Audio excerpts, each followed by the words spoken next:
예, 이번 시간에 지난 시간에 이어서 일반 전표 입력 시에 거래처하고 계정 과목을 입력하는 부분을 살펴보도록 하겠습니다. 자, 계정 과목 관련되는 부분인데요. 계정 과목은 우리 계정 과목 및 적요 등록에서 살펴봤던 계정 과목이죠.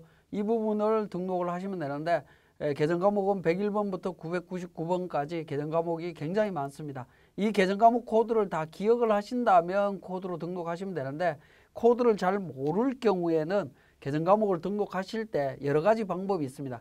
가장 기본적인 부분은 앞에 시간에 제가 말씀드렸는데 F2번 검색 코드입니다. F2번 검색 코드를 누르면 계정 코드 도움이 나옵니다. 그죠?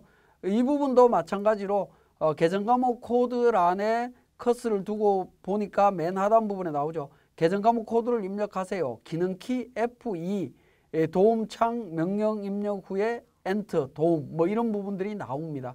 간단하게 설명이 되어 있는데요. 기본적으로 F2번 외상 매출금이다 라고 하면 외상이라고 입력을 하게 되면 외상자가 들어가 있는 계정 과목은 전부 다 찾아집니다. 그 중에 하나 선택하시면 되겠고요. 자, 코드 번호를 안다면 바로 108번이다 라고 하면 108번 입력하시면 됩니다.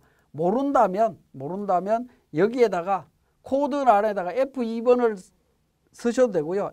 기능을 사용하셔도 되고 아니면 외상으로 글자를 입력하신 다음에 엔터를 치게 되면 계정 코드 동 외상자가 들어가 있는 것을 자동으로 확인을 해 줍니다. 그래서 계정 과목 명칭을 어느 정도 알고 계시면 바로 코드란에다가 입력해서 찾으실 수도 있다라는 겁니다. 자, 외상 매출금 계정 과목은 이렇게 찾아서 등록을 하시면 됩니다. 자, 그 다음에 거래처와 관련되는 부분인데요. 거래처는 거래처 관련되는 부분은 반드시 자산 부채일 때 거래처를 반드시 등록을 하셔야 됩니다. 자, 거래처 코드 등록과 관련되는 부분은 채권 채무와 관련되는 거래는 반드시 거래처 코드를 등록해야 된다라는 겁니다. 사용해야 됩니다. 그리고 자주 사용하는 계정의 거래처는 등록해서 사용하면 편리하다. 거래처 코드는 등록하지 않고 거래처명만 입력해서 사용도 가능하다라는 겁니다. 자, 이 부분은 우리가 이미 기초정보관리에서 거래처 등록에서 이미 거래처 등록하는 과정들을 살펴봤습니다. 그죠?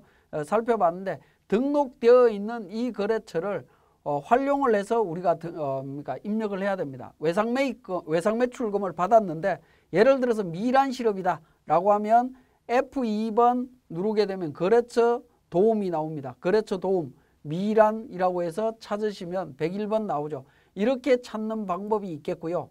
아니면 플러스키 코드란에 0을 5개 찍든가 아니면 플러스키를 눌러서 검색을 하시면 됩니다.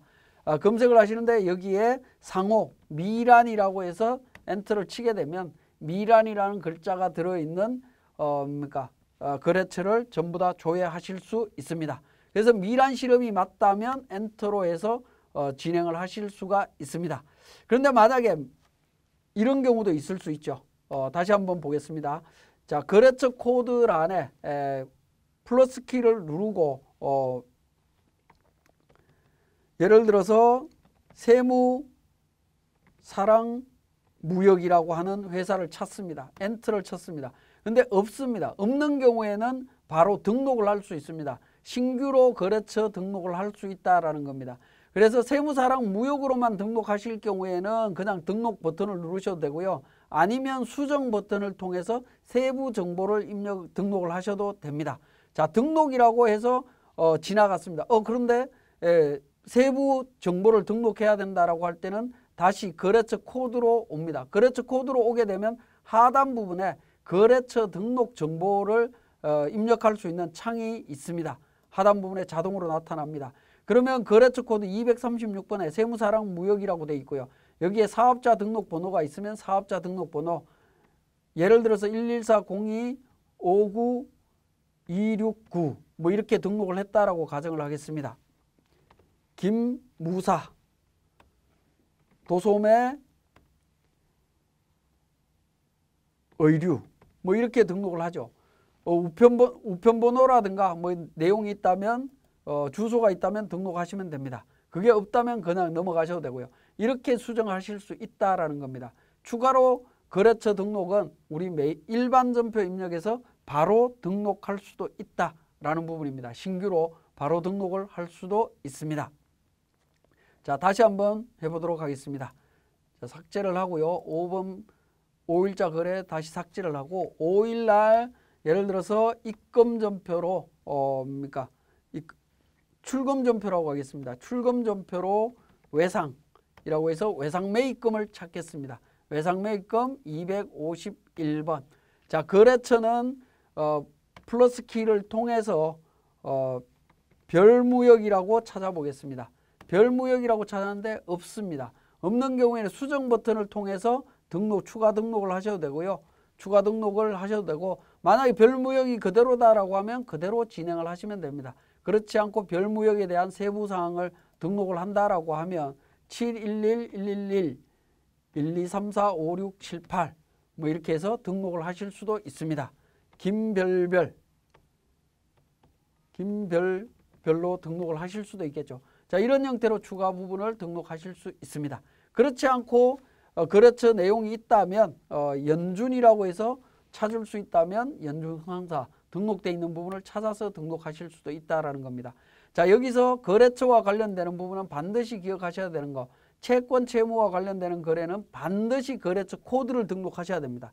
거래처 코드가 등록되지 않으면 안 된다라는 거고요. 그 다음에 자주 사용하는 계정의 거래처는 등록해서 사용하면 편리하다라는 점 다시 한번 말씀을 드립니다. 자, 그렇게 해서 우리 계정 과목을 찾아서 등록하는 부분과 거래처 등록하는 부분까지 살펴봤습니다.